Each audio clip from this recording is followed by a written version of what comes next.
Who's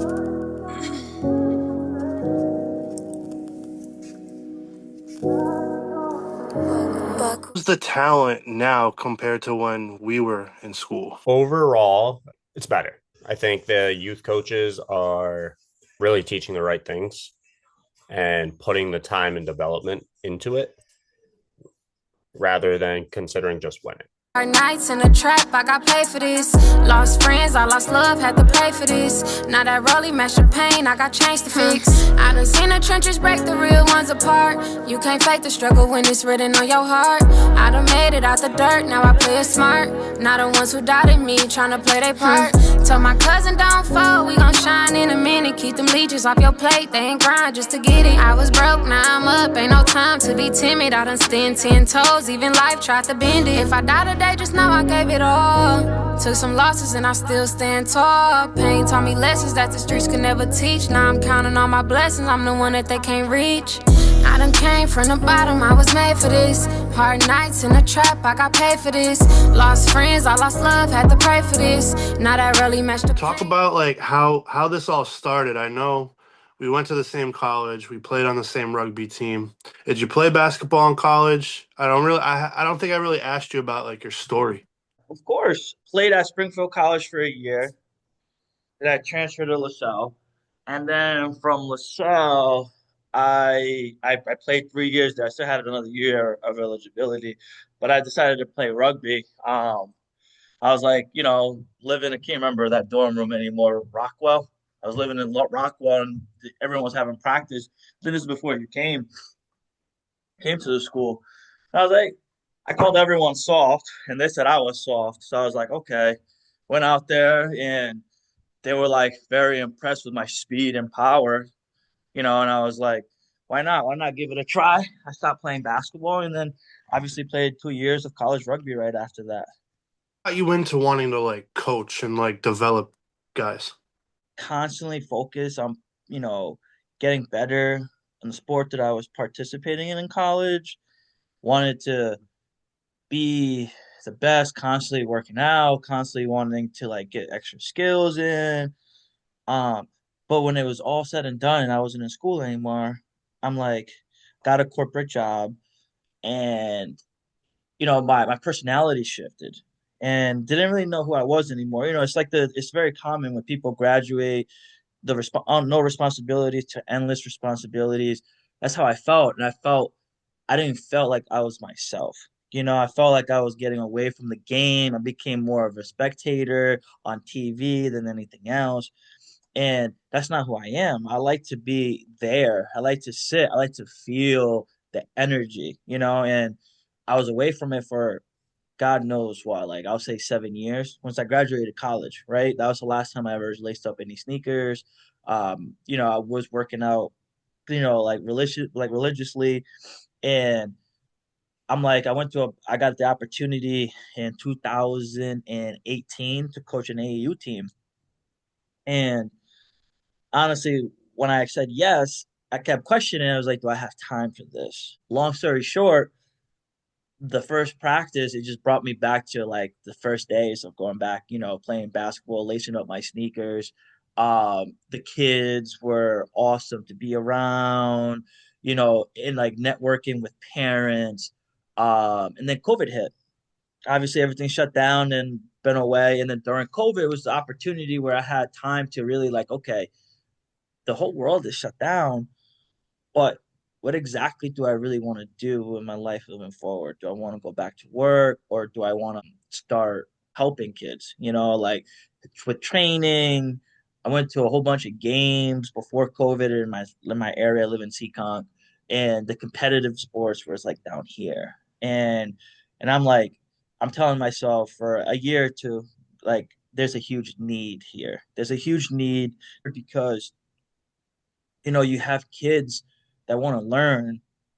You have kids that want to get better, but it sucks because these towns put parents in charge and they're not teaching kids anything. Like and that's where the bad habits occur. And I started to realize this pattern. I'm like, man, like when I was playing, I was always learning the basics of the game. I never went out. I never went to go between my legs. I never did all those all the time. I just went, how do I get to the rim as fast as I can? How do I shoot over my defender? How do I do all this? Rather like kids are being taught differently now. You know, you have a lot of trainers now, you have a lot of gym facilities trying to do the same thing, but I feel like the game is not being taught the right way, especially in America or Europe. Or the European kids come in, they're like, man, they're so good. How is that happening? And then you read up on them on where they've been, and they emphasize practice, practice, practice, practice. Where here in the United States, how many AAU games can I get in one day? You know, how many games Yeah. can I play today? How many games can I play tomorrow? Wait, my boys team or my girls team, they don't have enough players, so I already played 4 games. I can play 2 more tomorrow. That's how it is. And now it becomes more of a highlight to these kids than it is anything else. You know, they're not being developed the right way. So so I was like, okay, I'm seeing this pattern and I'm seeing the development just going downhill. And it's not only just going downhill in sports, but like these kids are not feeling like confident. You know, they're not feeling confident. Their self-esteem is down. They see those good kids getting better and like going places and they look up to them, but then they're like, and then we're wondering, oh, why do they feel this way? Why are not these kids so positive to wanting to play again next year? But you know, it stems down with like the environment that these kids get put in at such a young age. You know, just imagine you're a hooper, right? Imagine a non-hooper trying to coach your daughter and, you know, putting their kids in a sense where it's like, oh, my kid is not as good, but she should be playing more. You know what I mean? And now these kids don't want to be participating. It becomes they don't want to play the sport. And that's what we're dealing with right now. You know, like parents come to us, oh yeah, so and so, they're not getting playing time, like he doesn't want to play anymore, she doesn't want to play anymore. And the first thing I tell every parent is like, listen, you know, I'm not going to make your child a superstar because that's on Mm. them, but I can guide them for them to have a positive, you know, a positive outlook on just their overall life perspective. You know, like basketball is just a sport, you know, like, and you when you play that sport, it's like you're also bringing your whole baggage into it, you Right. know? You know what I mean? I tell parents from the start, and this is what's been, you know, blowing up is like, listen, our main focus is to make sure your child gets back their confidence. That's number one. And if they have that confidence, not in off the court, off the field, whatever it is, they're gonna be okay with whatever decision happens. You know, whatever happens to them. If they get playing time or no playing time, at least they can walk out with the confidence rather instead of feeling down on themselves. That's step one. And then step two is like, okay, if they really want to get to that level, you know, how do we implement a system for them to accomplish that? You know, and still building that confidence, that, you know, that competitive edge and whatnot. My bad, bro. I've been talking. You got me talking. No, dude, I love it, dude. You make a great point. One of my buddies who coaches my high school team, he's an assistant coach. He said the same thing about how sports, they're not teaching it the right way. They're focusing on, he had a big take about the zone defense and how he wasn't a fan of it because it's making kids lazy. It Um, is. I agree on that. Yeah, and it's like, okay, at the end of the day, like all they're responsible is for a small area on the court. These kids can't comprehend that. They can't Nope. comprehend. So obviously other teams are going to take advantage of it and shoot the lights out. Everyone's shooting threes. I mean, I hate Steph Curry for that part, for that reason.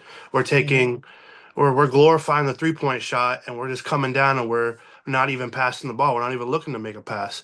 And I love the fact that you talked about, oh, these kids are worried about playing time. Can you talk about you say to guys who want to put that extra effort in, who are their confidence levels like right on the cusp of being, oh, I want to continue, or no, I don't want this anymore. Yeah. Um, so I never had that problem in high school. I've always started and played an enormous amount of time. Same thing Mhm. in college.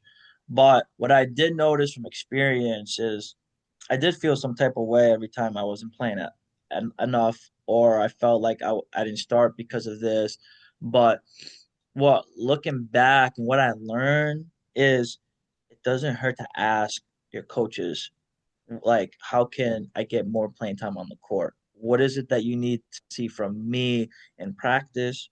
The way I communicate with my teammates, the way I communicate with you guys, like the way I carry myself, like those are really important because we don't we tend to blame the outside rather than taking accountability in ourselves to wanting to get better. Sometimes, the competitive nature is so high, and then we can never reach that level, to be able to play a lot. So that comes with a decision of what you should do. Should you not play? Should you go to a different school, to a different team? Um, but when it comes to the playing time aspect, like your coach has to trust you, right? Has to trust that you understand the system. So it becomes to that athlete at that specific time. It's like, okay, what are you willing to learn? Not just sit here and pout, but what are you gonna learn? Are you gonna like watch game film? Are you going to have a meeting with your coaches, with your coaching staff, and have an opportunity to express yourself and have also the opportunity to hear what they have to say? It's also is really important. But kids are too afraid to be criticized. They're too afraid to be told what you should do, what you shouldn't do, and it just takes away the accountability part. I feel like we as humans, we grow when we can accept accountability and try to get better. Yeah. Having a couple girls programs, I'm realizing that now. Like, I give all our kids a fair amount of time. They earn it in practice, but what I enjoy the most, and I tell all my kids this, it's not if you score. It's not if you got to stop. It's everything else. How are you on the bench? How are you before the game started? Like, you got subbed out. Did you walk off the court? Did you jog off the court? Did you sprint off the court? Like, all those things have such a huge impact in the decision if you're gonna go back in. How's your body language? We like being in AAU now, I don't think it's basketball, to be honest. It's more of like a track meet and football implemented in a sense. The refs are not calling fouls. So all these kids are developing not good habits. And it's affecting the game, affecting the game a lot. And it's affecting the game because you can have a great player, but when they play defense, they're so overly aggressive. And then when they Mm. get that ref that calls everything, now you're like, your best player gets frustrated, doesn't like feels why they're not playing, and then their body language just goes downhill from there. So it's like, going back to your question about playing time, I genuinely think that it has to stem down to like how bad do you really want it? Do you really want it that bad to be able to speak up for yourself? It's not only is it going to help you to understand the question or get almost some answers, but it also is going to give the kid, the child, the athlete the opportunity to be able to do this outside in the real world. Being Mm. able to speak how they feel and like what they see, and like how can they adapt to those things. And when kids come to me and they talk to me, I generally enjoy it, because now I can give them knowledge. I can show them, hey, you were on help defense, but you got there late, and then that's why you're in foul trouble. So how about next time, look where your defender is, or look wherever is there, and sprint there faster. Rather than waiting for the ball to be passed, just sprint to your spots. That's how like the teaching is like, I get Mm. you didn't get the rebound. You wanted to trap. It's okay. How about let's get back first? Let's get back on defense, And with me nowadays, like, I emphasize defense more than offense. Offense, every kid can go up for a layup, can shoot a three, whatever is good for him, not good for him. But at the end of the day, if you can't defend, it's like, how do you play? Can you talk about the difference between coaching girls and boys? Yeah. So this is the hardest part. Coaching girls, coaching boys. There's no in between. They're two completely different animals, right? Mm. I'll start off with the boys. Boys, they could get aggressive, they could get upset, but they get over things really fast, you know. Um, and once they have habits, it's hard to break them, Mm. you know, and they feel they're too good for themselves. They feel they're too good. They don't want to do the most basic drills. Where on the girl side, they're much focused. They want to learn. They want to be pushed. They want to be challenged. You know, and I think the hardest part to deal with now in this new generation is like, how do we communicate with these kids differently? Mm. You can communicate with boys a certain ways, but when it comes to a girl, there's certain like steps, certain like it's like a different animal, like because they're answering, they're taking everything, not just like with their ears, with their eyes, but emotionally, Mm. mentally. They're anything that you're saying is affecting them in so many different ways. And when you talk to a boy, it goes in one ear out the other. Do you know what I mean? And then you're like, do you know what I said? They're like, yeah. And Mm. then they do the completely opposite. Whereas like a girl, a female athlete, you tell her, hey, this and that, and they're gonna try their best to do it, whether they're skilled, whether they're an advanced player. At the end of the day, they all try, and Mm. and that's what I enjoy the most, because these kids are taking the time. And even if it's boring, like you mentioned, kids want to dribble the ball right away. Boys want to showboat all the time. They want to cross you over. They want to shoot the step back three. If they can dunk, they want to dunk the ball. It's now becoming a highlight rather than an overall game's perspective. With the girls, they have to know the game. Their IQ has to be higher because they're not as athletic. So they I love have that. to they Mm. have to like work on skills. They have to work on their passing. And when you think about it, passing, rebounding, shooting, dribbling, it's all skills, right? When you're athletic, you're rebounding, everything gets, it's like a little band-aid. They're like, oh, he's athletic, he'll get the rebound whenever he wants. But realistically, when you have the same athletic ability of an athlete next to them, now you're gonna question, all right, you gotta box out. You gotta box the person now. You can't jump with them. Do you see what I'm saying? Where with a Absolutely. girl, with the girls, they box out every time. Sometimes they won't box up, but to get a rebound, like they don't have the opportunity to say, I'm gonna go jump and be at the rim and grab that rebound. So there's a huge difference when it comes to boys and girls. Like obviously boys are more athletic, testosterone when they hit puberty with their teenagers. With the younger kids, same thing. They're just like physically and psychologically they're not there yet, where the girls, they're more advanced, and they're much easier to teach a basic drill, where The boys are respect too is amazing. The what. respect between girls and like girls give you so much respect. Like you feel like you're Correct. actually coaching.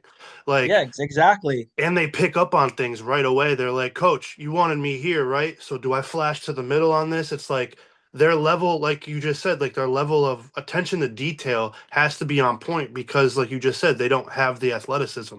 So it's Correct. like I enjoy coaching girls way more than boys. Oh, me But too. yeah, 100%.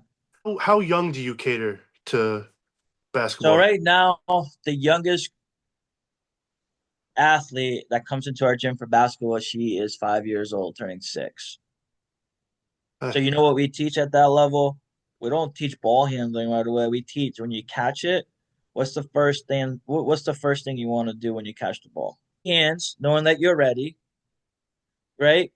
You don't have to step into it if you don't want to. You could jump stop into it, or you could step left, right, left, whatever it is.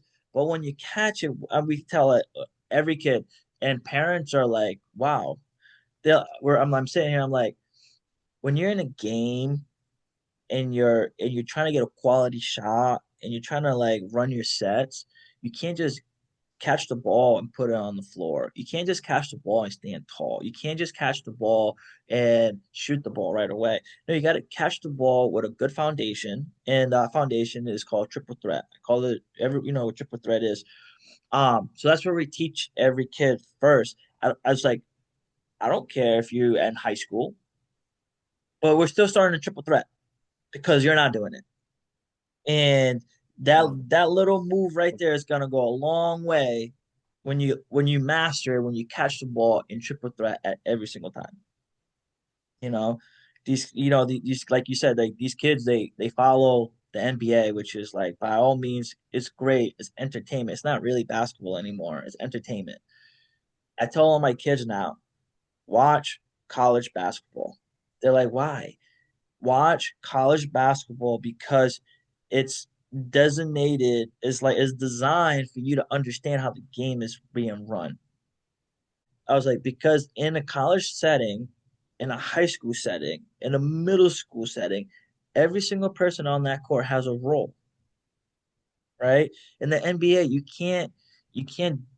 can't judge that because everyone is such a superstar. It doesn't matter. Like the offense shows more that it looks like no one's playing defense, but the reality of it, they're just at a higher level that it make it look so easy. And these kids think it's like that, but it's not.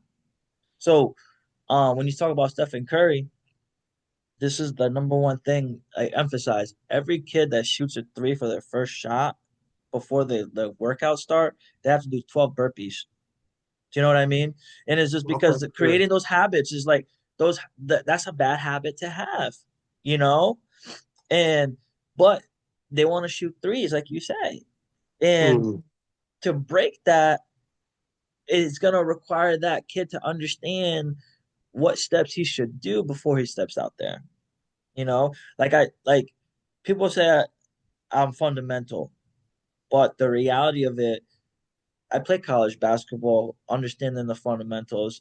I never got skills because it was never offered them when I was growing up.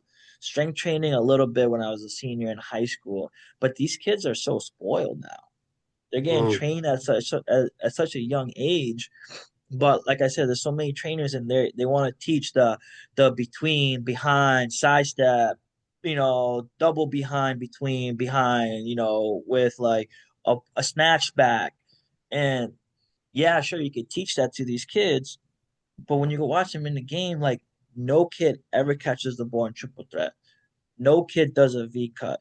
No kid doesn't know how to backdoor cut. No kid doesn't even know what a skip pass is. Like no kid knows how to give a proper two-hand pass. And then you sit here and you're like, oh my gosh, what are they being taught right